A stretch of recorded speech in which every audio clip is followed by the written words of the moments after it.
Right, so as you can hear, they said that this pumping sound is a little girl rocking, right, is what she said. And that there's deaf kids up there. Look, these people done drove me to get locked up once. I thought they had a woman duct tape up there. Somebody told me that they had hurt my mom and put a lookalike with me. These people put in my mind that they was switching lookalikes. She told me she didn't know if her mom and sister was her mom. And then she ended up dead. And then my ex-girlfriend's brother left my house and he went somewhere and overdosed and got dumped off at the hospital, St. Mary's, Ronnie Poole. And then now I found out the reason why I've been getting gang stalked is because Amanda Eason, Jody Davis. There's some crooked ass people, my exes, that got together, my sister, and they got me evicted from my house, my apartments 2 years ago. That she went through my neighbor and was staying with him and went and took a warrant on him and said that he raped her hand while she was asleep. And they evicted me and my mom for it. Gave us a week to get out. We didn't get to get none of our stuff. Look, they locked the door. We told them we was going to come back. They changed the locks. And when we came back to get our stuff, we couldn't get back in and get it. They took all of our stuff.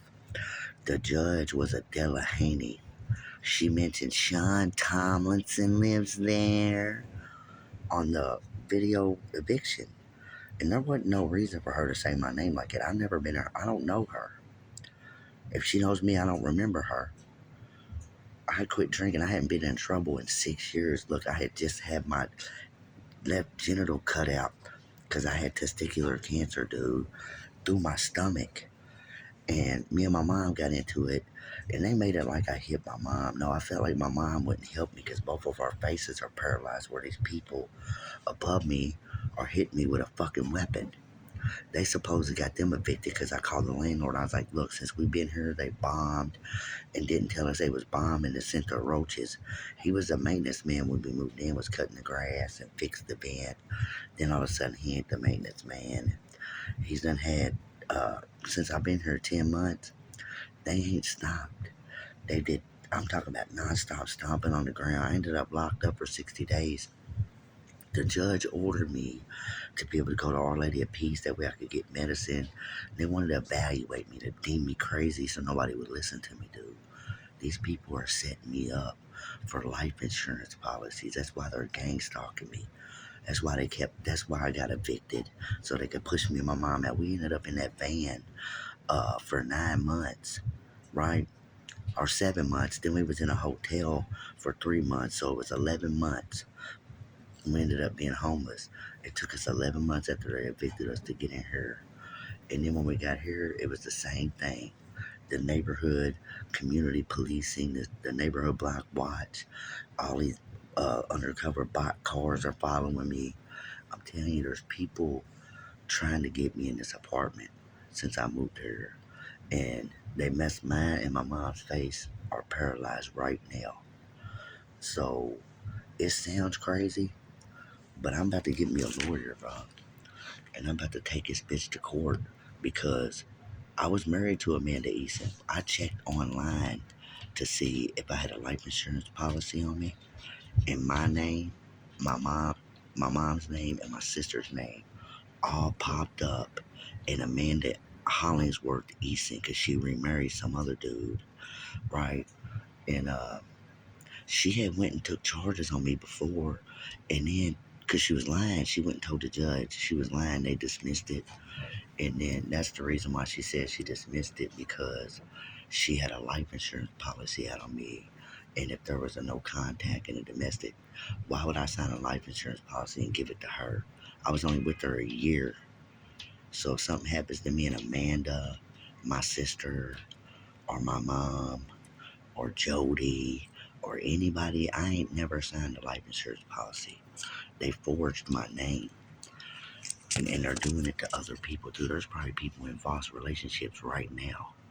They go and they cause people problems, bro. Like, they just keep gang stalking, gaslighting them.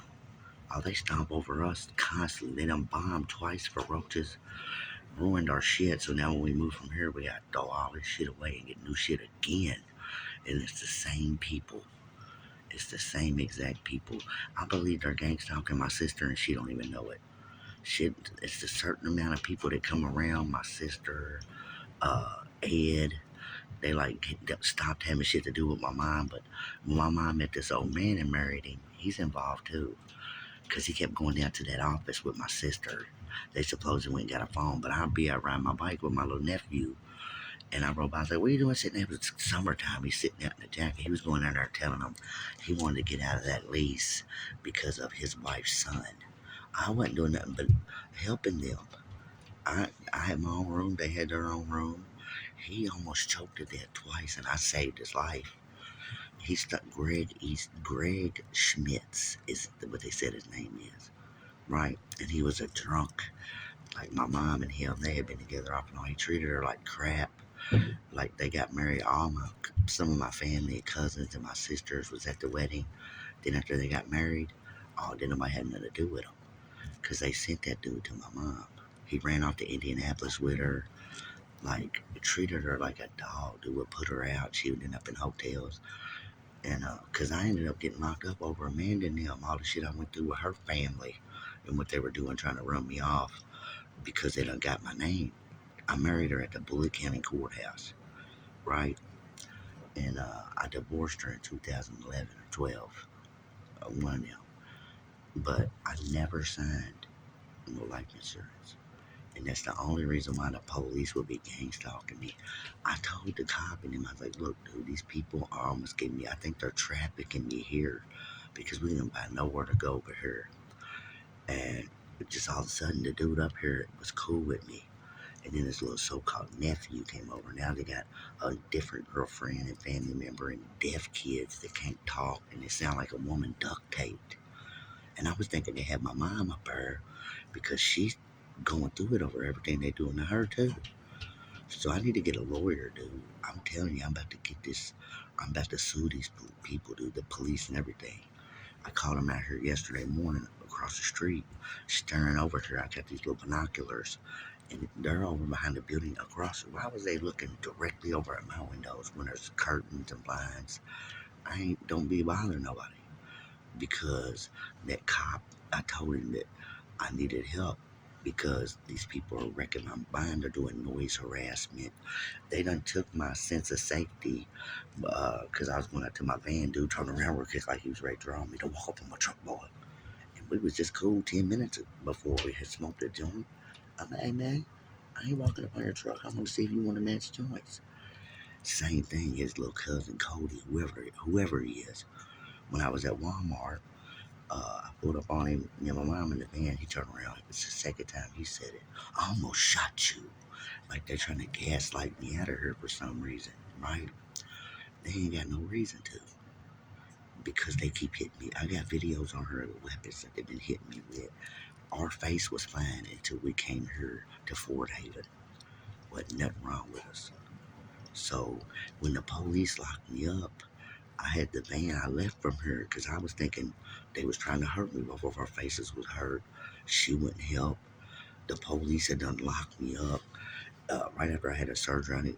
3 days after I had a surgery, they locked me up and put me in jail when I was supposed to go to the hospital. The jail wouldn't change the judge's order and without them knowing or whatever and wouldn't let me go to the hospital. They kept me in jail for 60 days on the fourth floor when I was supposed to go to the hospital. Then they rolled me in a box van all the way to uh, Shelbyville to U of L, and the doctor wouldn't even see me. And I rode out there like that. My back and neck hurt, dude. I'm talking about for a month. They wouldn't even give me no Tylenol. And that's cruel, inhumane punishment after having my testicles cut out. I told them officers what had happened, that this is a misunderstanding. I'm about to get this in court. If anything happens to me here, I will never hurt myself. I don't do heroin. These people are playing games. They got two families living upstairs, 10 people. They're supposed to be moving and walking by. Kicked my door earlier. And then my mom told me he was walking by kicking the door. When I was in jail, he keyed my sister's car. My sister coming over here to another neighbor. And uh, beating on the door, calling her whores. So they all of a sudden don't like each other. There's another way They was gonna try to use my sister again to do it to me and my mom, but they realized they do it again. But this is the third time because my stepdad, he quit paying the mortgage at Myrtle Beach without telling her, and we ended up out in the van. It took us like 8 months to get another apartment, so he wouldn't come with us. He ended up in an ice hurricane. We had to come back to Myrtle Beach and get him and bring him back. He done threw all our stuff away. Like this dude, he helped my sister do that. They had it planned. There was a mortgage company up there that was scheming old people out of houses, like foreclosing on them real quick. The bank taking their houses. That's what they did to them. Took their 40 grand. They had the money to pay it. He didn't tell them. He had quit drinking and then started back again. And they took advantage of senior citizens and didn't really give them a chance with a lawyer and took their house from them and put old people on the street. Then came and took their car, right? And they had the money to make the payment. They just came and stripped them of it. Like he made sure it happened. So now he's still laying in there. He done lost his leg. He got the COVID shot. He had 2 heart attacks because he kept going in front of us to that office, saying that he wanted out at least get me out of there because of something I can't remember. But I don't do nothing to him. He's just a gang stalker. Amanda and them sent this old man to my mom to gaslight and gang stalk me, my mom, and my sister. Because the Johnsons and the Marshalls got together and they got one on my sister, right? Because she's the same thing happens to her that happens to us. She be living in her car, won't nobody help her or let her stay with them till she can get a job, or people keep hitting us back to back. They're hitting us where it hurts. And the people that we was there for, they was there to make sure we lost it.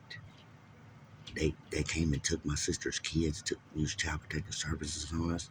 Jeremiah Johnson went and told my probation officer that I had been staying there and I was smoking weed and tried to get me dirty, tried to use me as a reason to take my niece and nephew from my sister. When me and my mom was trying hard to save her life, where Jeremiah Roger, her husband Jeremiah, shot her up with heroin and made sure she was fucked up. So I'm seeing what they were doing to her. Now they got the kids and they moved off with them. We don't know where they're at, you know. They never let us see them. We didn't. Me and my mom was trying to save Sarah and Jeremiah's life, and they were just trying to hurt us, me and my mom. But they was after Sarah too, like they was tricking her. So if there's a life insurance policy on my sister Sarah, the Johnsons and the Marshalls are involved. Amir, Malcolm, they all gang stalked us. They put me and Robbie in prison. Robbie's mom cleaned the house, right? That he went in. But they all said I went in. They was trying to put me in prison. Put gang stalk me when I was always the one trying to keep my friends out of prison. These people been doing this to me for a long time, and I'm gonna prove it. My cousin Ed, none of these people could ever come back to my life. They did this to me on purpose, bro. He paid my cousin Ed wouldn't let me go to work when I was like 17 and paid my best friend's girl to hurry up and pull my thing out and put it in her mouth real quick before I could say anything. I would sit down and she did that. I felt bad about it and told Roger what she did. But I lied to Jody because I didn't want to lose my girl or her hit Cola. She was going to hit her anyway. So I finally told her the truth.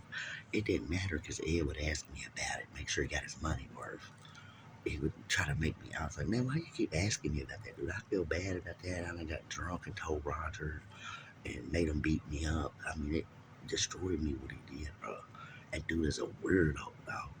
It's not just him, though. The Amanda Easton, because look, J.R. Edwards put me and my mom in an apartment in Fern Creek. And when I would go to his house to see him, they would put them cars around me. Look, not only was we in that van for 7 months, they would follow us around the cars. The police would hit me with the weapons in certain areas. My back would feel like I'm spasming, and then just go away. It's an energy weapon that was hitting me with, trying to gaslight me out of certain areas of wherever they wanted me. And they would put lights in our face wherever we would try to park and go to sleep. Whatever town we went to the lake to go camping, just to try, to ease our mind and relax, go fishing, swimming until we could find an apartment. It took us 7 months to find one. And it was rough. I couldn't even go in the bathrooms. They was closing the bathrooms on me at the stores. Uh, when I would go in the store, they would try to follow me to the door. They sent police to follow me back there twice. They would pull up on us everywhere store we went to. Like they ran us off from the parks. The same one that locked me up ran me and my mom off from the park over on Southside Drive. And my stepdad, during the day, we was over having lunch. And they had these kids over, young teenagers, banging music and smoking weed. They didn't say nothing to them. But they ran us off and wanted to run our names. And we was just sitting there having lunch because they were targeting us. There's certain people, look, when the police stopped me and says, is considered to be armed and dangerous. I ain't never had a weapons charge. I ain't never tried to hurt a cop with a weapon. That could get me hurt. When they stop me and they draw me, they don't draw the taser to disable me. They get the fatal weapon, the one that's going to kill me. They backed me down with 3 guns at Burger King on a Sunday when they locked me up in December in broad daylight in front of everybody.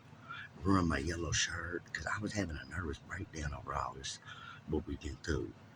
They're, won't nobody hire me.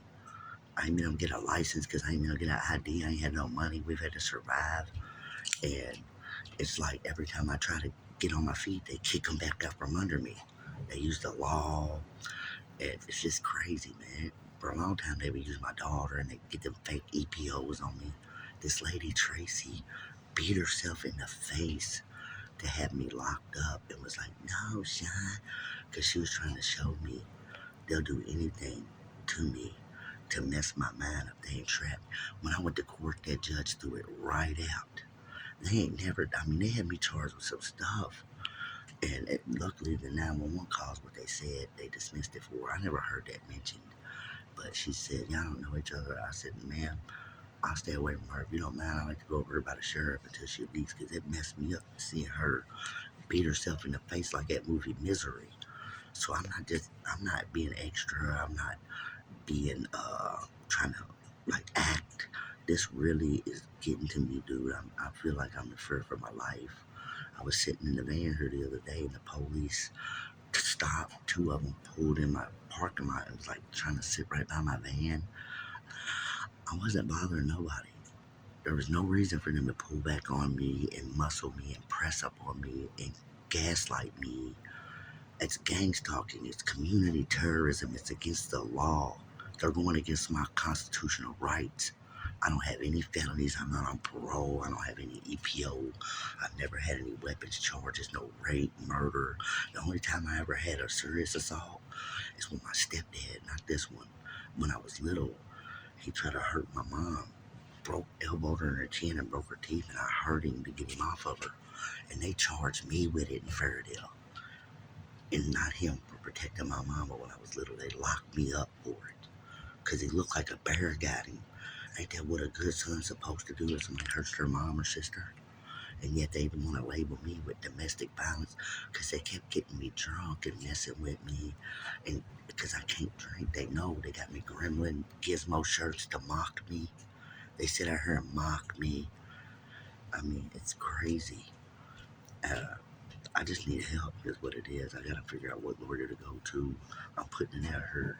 Amanda Eason, Ed B, Roger Barnes, Sarah Thomas, and Jeremiah Johnson, Chris Marshall.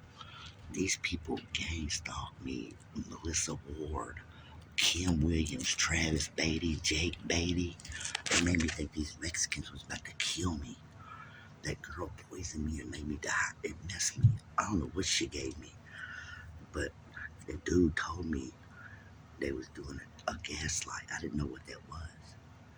I was like, you better not throw gas on mine, you're catching on fire. I didn't know what he was talking about. That's how I never knew about this. But it's because they wouldn't do it for no other reason.